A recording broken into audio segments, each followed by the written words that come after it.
This is Metal Mike, and in this episode of the 80's Glam Metalcast, I talk to solo artist and lead vocalist from Kik Tracee, Shareaux. We talk about Steven's upcoming solo album, the stellar Kik Tracee debut, No Rules, the rise and fall of the band, and the time he auditioned for Motley Crue. We talk tons of cool stuff.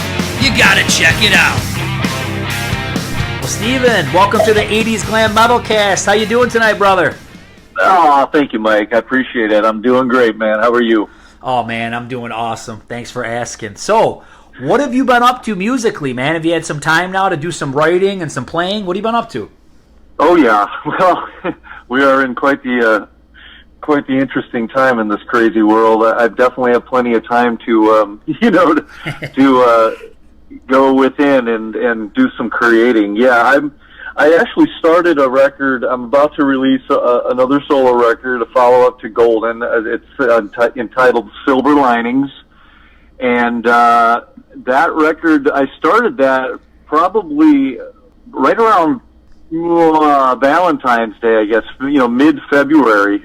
And then all of a sudden COVID hit. But that didn't really stop us. So I just kind of kept, all those songs were written and I was already, in the process of recording. So that's really what I've been up to for the last, 3-4 months, I guess, here, and just kind of putting the final touches on that. And with my same guy that I did Golden with, a guy named Bernie Larson, who, he's my local cat in Ojai, who's pretty much my one-man band. He's just an incredible musician, and the two of us just get it done, So it's a beautiful process. He and I did Golden together, which you had mentioned that, as before we went on the air here, about you were talking about my previous solo record entitled Golden. We did that like 4 or 5 years ago, and why fix what ain't broke? Right. Well, you sent me a couple tracks to listen to right before the interview started, man, and I was blown away. They're great tracks, catchy, Unconditional. I think is still stuck in my head. But I'm liking the vibes, man. Like I said, I'm hearing a little bit of David Bowie, John Lennon solo kind of infused in there. But that's just my first take at it. But still has the kind of vibe that you put out there as well. Well, I appreciate it, brother. Thank you. Anytime, if anyone's comparing me to Bowie or Lennon or all that, I'm very grateful and humbled. But, this batch of songs, I very simply put, I all these were crafted just right, at home on the piano. Literally, 88% of them are all written. And I will, my disclaimer here is I really don't even claim to know how to play piano. But, I play by ear. I make it up. I make everything I'm playing, I make up. So, I do know how to play, but, I'm not trained in any way, shape, or form. So it's a real honest batch of heartfelt, this is a relationship record, man. It's good, bad, ugly, and everything in between, man. I think we can all relate to the trials and tribulations of trying to get along with people, on whatever level it is, friends, lovers. So yeah, that kind of sums it up. And given like I said, the climate of what's going on out there in the world today, I just figured the Silver Linings, I think, really kind of hits home with a lot of what's going on, because we could get down and go, think about all the, negativity, but, with it all comes, there seem to be a lot of silver linings, it just opens up different opportunities, and you kind of gives you a different worldview, so I'm grateful for the kind of the time to kind of just, I reflect and like I said, kind of go in and go within, just, it's, get more personal, So that's what this batch of songs is about.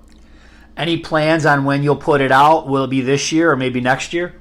I intentionally wanted to release it this year. No one was planning on a pandemic, and I guess people do need some music in the midst of it. So I was planning on putting it out this year, and I think I still will.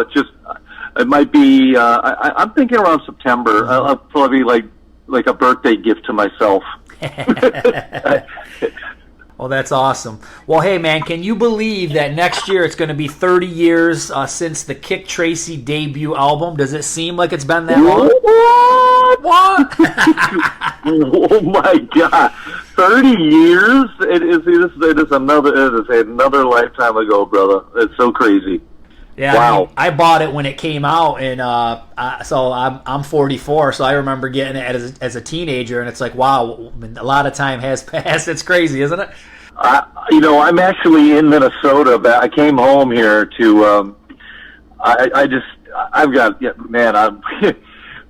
life's crazy right now, but I kind of needed to get home and get some home brew, so I'm sitting here at Bel Air Beach. Which is a place right on White Bear Lake, in White Bear Lake, Minnesota, where I've basically been here for 42 years. We grew up here, high school. And, the house that I grew up in, my family, we decided to sell it. So I just spent all day today, you got 42 years of stuff going through, and I've come across boxes of all the KT, postcards and, all the promo, man. I mean, cassettes of both records and all the promo cassettes, and it was cool to go down memory lane a bit with that stuff. It's just it's kind of crazy. Yeah, that 30 years. Yeah. That's got to be some wild stuff that you were digging up, because, like you said, that was probably from your even beginnings, even before Kik Tracee, right? Yeah, definitely coming up with a band like Dame that I was in back in Waukesha, Wisconsin, and a few guys. We were like a Cinderella. Mm-hmm. It's just full on, big hair and super glam. But most bands I was in, all the way to Kik Tracee, and then I just kind of 90s hit, and whacked the hair, and even in Kik Tracee I cut my hair, but I was pretty glam, doing all the. I like that scene, man. Yeah, man, obviously I do as well. When you go back and listen to this, I mean, I've been listening to a lot lately, and it's it's a great hard rock album, a lot of cool straight up rockers like No Rules, but then you get to some more unique stuff like Big Western Sky, Romeo Blues, yeah. You're So Strange. Those songs are a little bit out of context in the scene that was going on, before grunge hit, at least. Well, I think those songs are what set us apart. I just never really considered ourselves a straightforward, typical rock band, I guess. I don't know. We were just a little bit more, had a little more depth. I just, I couldn't, I think a lot of that was me, because I just couldn't, and you can hear it in the stuff that I just sent you, right, I mean, right.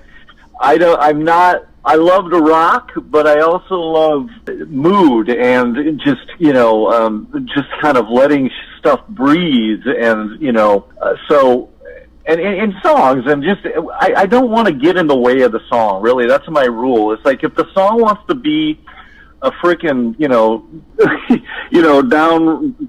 down home, stomper, just whatever it is, country stomper, I'm going to do it. Much like Beatles or whatever. It's like they had all kinds of, there was really no rules to. No pun intended.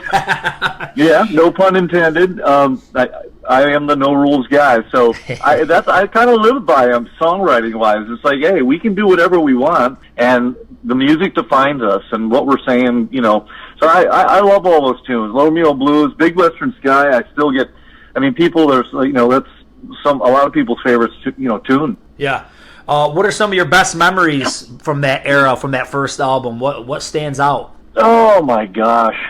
Well, I mean, I guess the most significant memory from that time is really just the experience and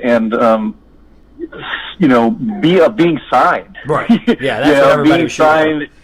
Yeah, and being signed to a major and going through that whole.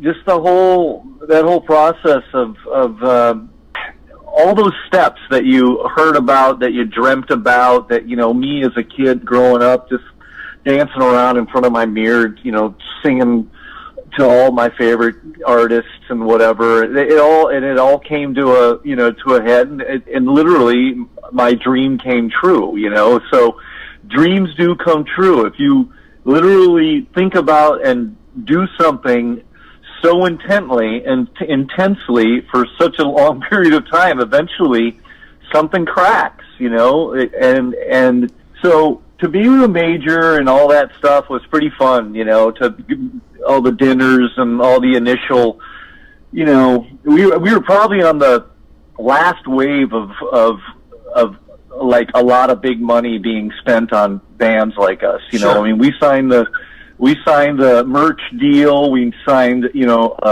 the publishing deal, and then the record deal. All those were pretty solid advances. I don't even know if they do that anymore these days, you know.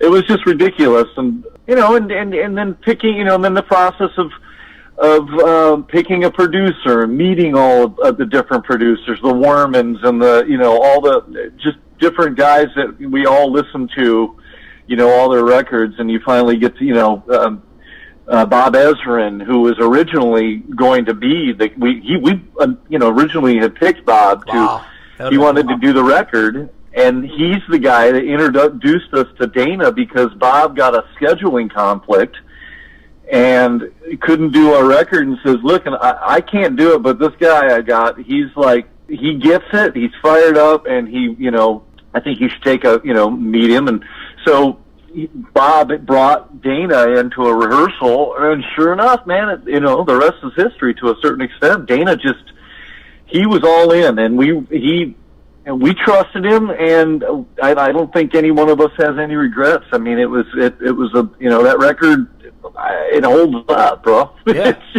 It's solid. Sounds like he kind of just let you guys be you, because it didn't sound like you were really forcing it into any mold or anything, you know? I mean, you know, he was, as a producer, he was finding his sound. I mean, much like kind of a Mutt Lange, where, you know, Dana had a sound on those Slaughter records, that, you know, Up All Night. And so he was definitely applying a bit of that sound to us, which I didn't have a problem with. I mean, you know, he had grand ideas, I had grand ideas. So, and again, there were really no rules. Whatever you could think of, we went for it. So, you know, in some aspect, he was finding his sound, you know, like I said, kind of like a Mutt Lange with a certain drum sound or a certain et cetera, but again, everything that he did as far as what he lent songwriting wise and to our original, which actually you can hear on those two CDs, the Big Western Sky double CD set that came out with all those demos and rehearsal tapes. So you hear the original version of No Rules. You can hear kind of how Dana took what we were doing and just put a little edge metal thing on it. You know, we were probably a little more like Candleboxy or something. I don't know. It was just a little less, you know, he took one riff and then, so, you know, repeated that. He just had an ear for that kind of stuff, and it was beautiful. Everything he lent to what we did was spot on. Was RCA the right label? That's a good question. I mean, they were, you know, not a lot of people know this, but the first label that approached us was Arista. Okay. And so, literally, this is how it went down. Kik Tracee had been banging around on the Sunset Strip for about a year and a half. I mean, we were literally just going to the Strip and kick ass, and then, you know, we were never the band to hang around and go to after parties. We literally would go back and just put the gear back in the room, and we'd probably go back to rehearsal the next day. You know what I mean? It's just, we weren't fucking around. So, but there was a cancellation at the Coconut Teaser. And for an artist night, it was like an industry night or something. There was cancellation. They go, "Can you guys play it?" And we're like, "Sure."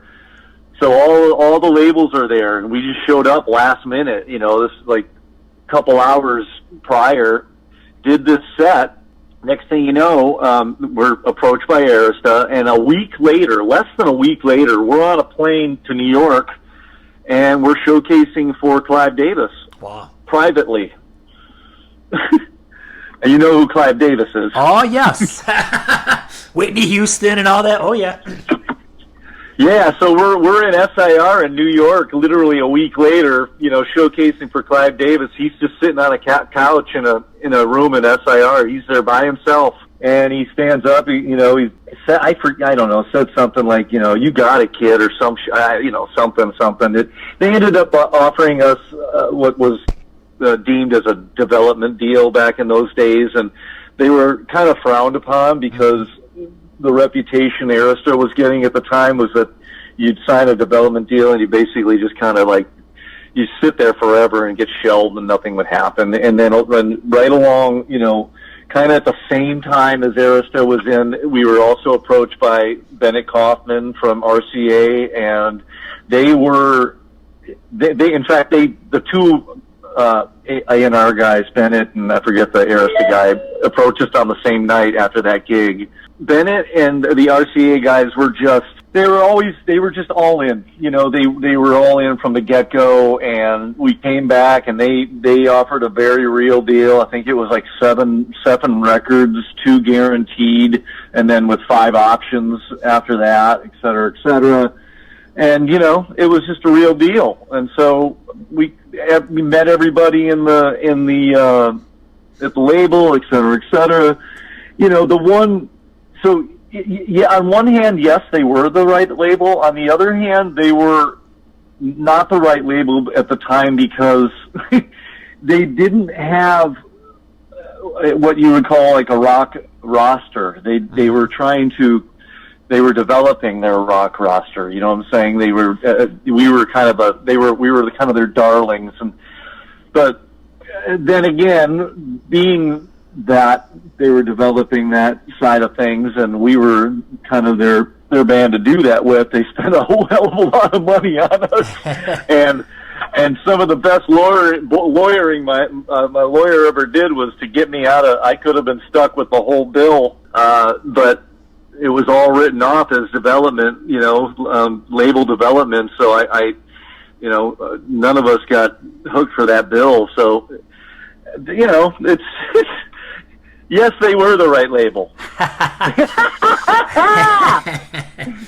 Well, they pushed it. I remember obviously there was 2 videos, and I just remember when the album came out, there was a small record store in my town that I lived in, and I remember the posters being up of the album cover, the flats. So I just remember there being a lot going on visually, at the record store when that album came out.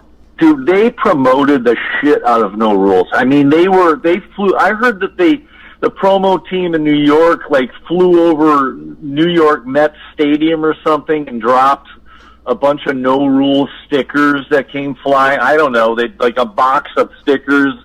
They were not messing around. We went out, for God's sake, on a promo tour in a tour bus without any official dates. We were doing it was called a bowling it was a bowling promotional tour in a tour bus, playing acoustic sets at bowling alleys and bowling with fans. I don't know if you ever came out to one of those or remember that, but it was a huge. But who does that anymore? I mean, without playing a gig, we were just. It's crazy, but they were way behind it, and they dropped. Like I said, they promoted. I think we ended up doing about almost 300,000. Okay, so copies of that record. Ultimately, I mean, the timing. We all don't worry. I've talked about this a million times. 1991 times are massively changing by the time this album gets out. What was your thought process as you see Alice in Chains and Nirvana, and here you guys are? It was a crazy time. You know what I mean, for music. I thought they were great bands, man. I mean, I loved Alice in Chains just as much as the next guy. I mean, it was badass. I thought we were badass. I thought what we were doing and what the record that we were making, Center of Attention, which would have been the third record to come out, which there's demos and board tapes of it wandering around out there in the interweb. But I thought that record was to me, it still lives right now. I mean, songs like Mood Swing and Chemical Love, and I mean, there's some. I wasn't worried about. That's not it. Was the whole grunge thing is not what broke Kik Tracee up. Kik Tracee broke Kik Tracee up. I mean, the five personalities in that band. Everyone was going through some pretty serious life changes, and just. It was just a lot. We were young with young band with money, and there was resentments and egos and fucking just name it. We had it. Drugs. It doesn't matter. Drinking, divorce, marriage. All of it. Wow. So when did the band officially end? Was it 93 or? I think it was right around 93. I think our last gig was at like English Acid in LA or somewhere. I think that was it. It was when we had played the Concrete Foundation. You remember Concrete Foundation Forum? Yep. We played that. We had played a bunch of all new tunes. I think Pantera was playing that they played after us. First time I got in the mosh pit. I love Pantera. Good Lord, they were like doing Cowboys from Hell or some shit. It's so good. We did the Foundations Forum, playing a bunch of the stuff off Center of Attention. I don't know. It's somewhere late 93 ish. Yeah.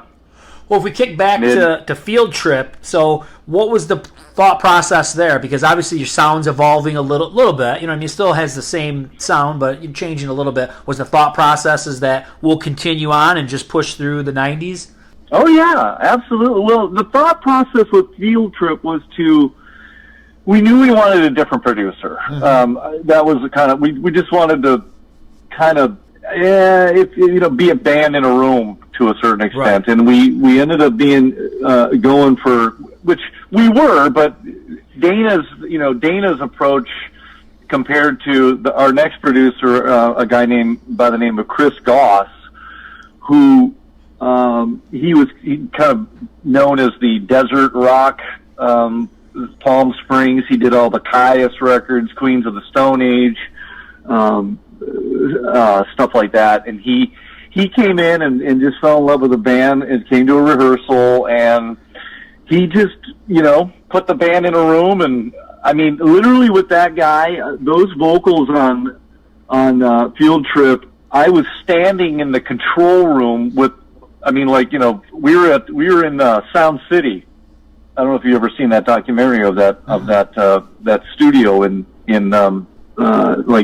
Northridge area. It's in the valley. It's called Sound City. Dave Grohl ended up with that Neve board. Anyway, it's a great documentary. But Sound City's a famous studio. So I'm standing in the control room, and he's like, I'm ready to do vocals and thinking I'm going to go out in the booth. He goes, fuck no. He's like, he had a 58 mic just like I have on stage, handheld. No guard or anything as far as, no windscreen on it, Mm-hmm. So I'm just standing there with a literal mic, standing in the control room with the mains on, just cranking the track and singing, vocals as if I'm like on stage. He was like, he figured out well enough that he's like, dude, you need to just have that mic in your hand and do what you do. And so that's how I recorded that whole record, just standing, like I'm, would be on stage performing that, that song. And there, oddly enough, there really wasn't a lot of, there's not a lot of bleed, Anyway, but the idea with Field Trip was to kind of bridge the gap from where we were with No Rules, and we had this group of songs, and we were like, let's just put out an EP, and that kind of leads to where we're going, and that was the idea, really, just kind of take a little field trip, and then we'll come back to, to class and get the real deal done. So ultimately, though, that third album never got released. What happened? Why did it never come out? Did the band implode before it could get released, or how did that play out? Yeah. We were budgets approved. We were back in Sound City. By the way, real quick story. That Field Trip was recorded during the LA riots. We could not leave the studio. We were in lockdown in Sound City. It's like, riots going on, and it's in the liner notes. But anyway, we decided to go back to Sound City with a guy named Garth Richardson. They called him Garth, and he had just come off. He engineered Blood Sugar Sex Magic by the Red Hot Chili Peppers. He just came off of the Rage Against the Machine records, so he was kind of an up and comer. Great dude. We were in pre-production. Basically, all we had to do was just shove the gear across the alley into the studio. We were just, we were in Sound City, but in a rehearsal room, and that's where those board tapes. To this day, that's what you hear wherever that record is floating around. It's going to be officially released eventually. Probably remix it or something, but the band just imploded. I mean, literally, it's a case of I think we just took it for granted, man. Looking back, no one from the label, no one from the manager, no one stepped in and says, "Hey, man, you guys got to get this done." And now I look back and I go, it should have just been me, and I should have just, need to get this fucking done, guys, So, but it just imploded, man. I couldn't tell you anything beyond that. Everybody just had this. I went to Guatemala and got the heck out of the country, and Johnny was going back and forth to Texas, working out just relationship stuff and just his deal. And Rob was, in his zone, in exploring new songwriting, and everyone was just checked out. I mean, we were checked in when we were in the room, and as you can hear with the tracks that are there, and I think just impatience. I don't know what to say. I just couldn't get it done. Oh, what's the relationship with these guys now? Do you have any communication with your past band members? I do. I've everybody except for Mike, really. I mean, I don't. I have no problems with Mike, but I think he's got a lot of resentment for some reason. But Gregory, I've always, been tight with. He's probably the tightest I've been with since. And Rob's, I know, doing well. We've talked a few times regarding the past release with Big Western Sky and all that stuff. And I'm good. I've actually ran into Scott Donnell, the original drummer, at a Whole Foods up in Ventura. That's weird. It's super random. It's but he's doing great. He's still, everyone's still very musical and creative, and seeking and doing what they love to do. So it's a beautiful thing. You think you guys will ever get together again and do? I know there's all these cruises, there's M3, there's festivals. You had to have talked about this before, right? I think we're the last standing band that hasn't gotten together for a reunion, which is hopefully creating more demand and value. It's strategic. That's my philosophy. I'm not, I'm not opposed. I'm sure 4 out of 5 would probably do it, and anything's possible, man. It would be fun. It'd be fun to. I really just, I like the tunes, and it'd be interesting to get in a room and play that stuff again, like the way it was done. We were, no rules. The way that stuff was recorded, we were hell bent on going out and playing it that way, live. So a lot of that gear, the same amps, guitar, whatever it is I was using vocally, like a effect rack or whatever the heck we needed to reproduce that sound. It was not a small task. I'm sure. So, as far as the no rules stuff, but that's here nor there. I'm not that anal anymore. I just like let the song just just show up, know your parts, and the rock. So I had posted a tweet a few weeks back, and I think I posted a little video clip of "You're So Strange," and I think I mentioned, I said, Steven's going to be on the podcast, in the future. And somebody was like, "Yeah, did you know he was in the running to be in Motley Crue?" And I was like, "Huh? I never heard that. Can you elaborate a little bit on that? That was news to me." Sure, I was among two other ones, but I can elaborate on. But yeah, I got about. I have a 28-year-old son. That's actually I just recently became a grandfather. I have a beautiful baby granddaughter named Sequoia. But when my son was a little older than her, about 3 or 4, one of his best friends and his mom's best friends was Nikki Sixx's son, Gunner. And so Jagger and Gunner were hanging out a lot because my ex and Brandy Brandt were very good friends, and I was spending a lot of time at Nikki's house and at birthday parties and just whatever. But so we were just kind of spending a lot of time together. So one morning around 11 o'clock, I get a phone call from Nikki, and literally he says, this is when I used to wake up at 11. Now we're eating lunch at 11. At least I am. Yeah. And he's like, "Hey, man, Vince just left the band, man. We're wondering if you want to come down and check this thing out."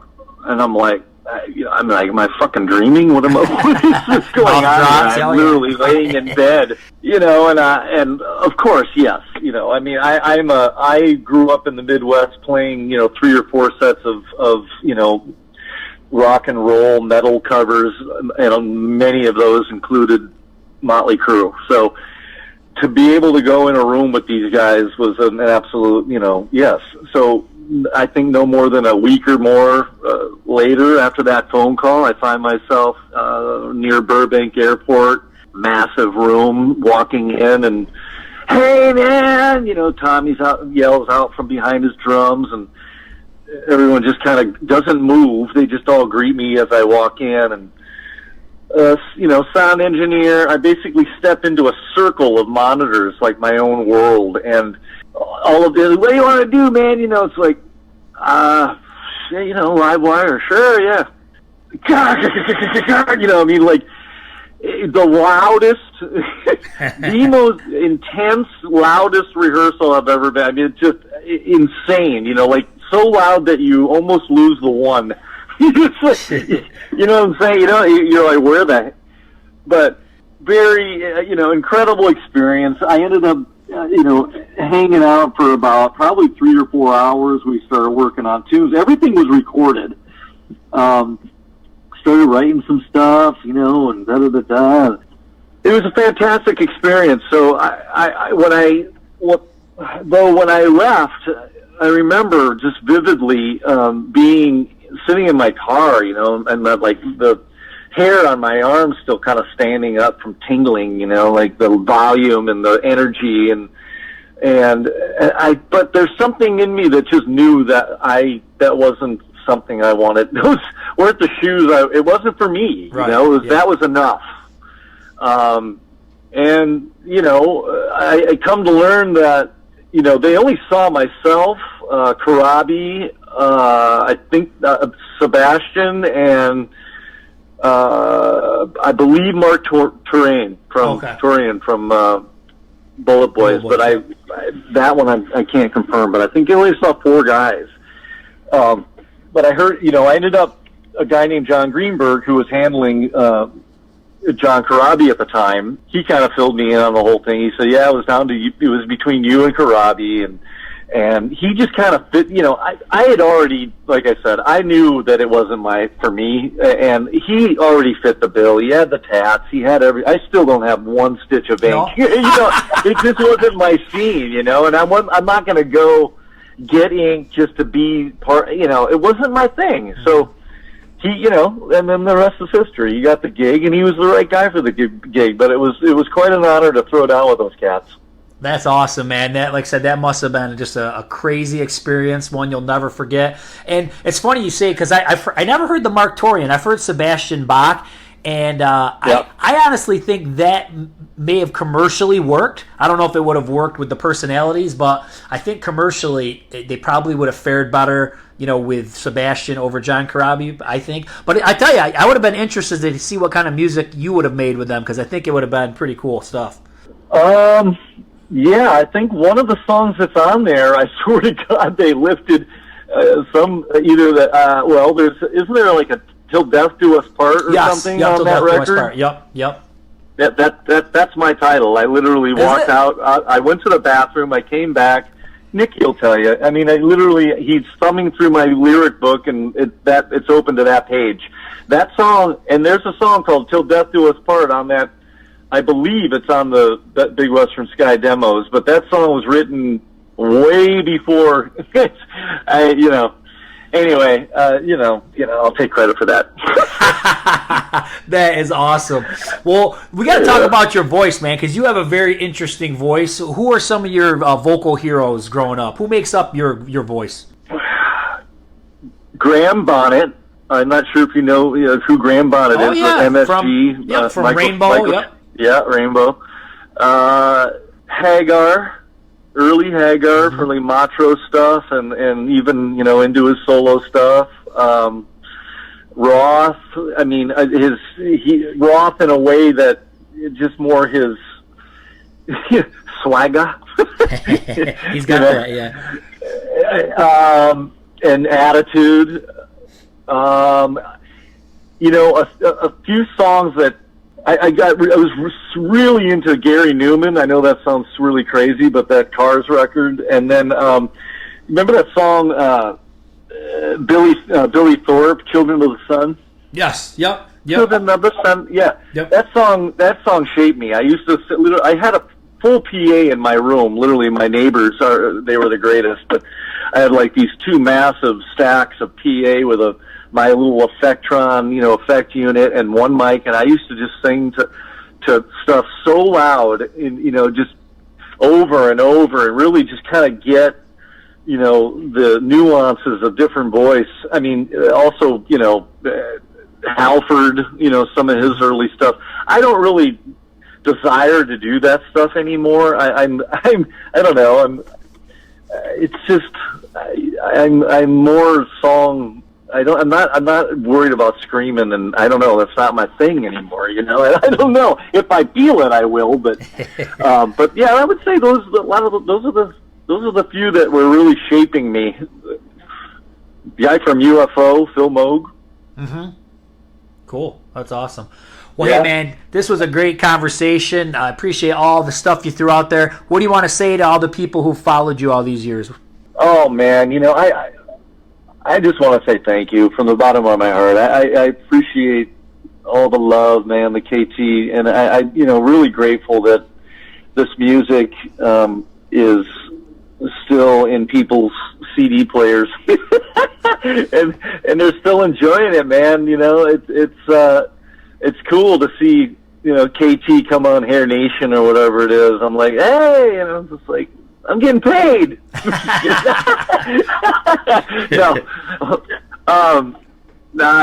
Just deepest gratitude, and I just again we loved all our fans, man. We were, I think, we very.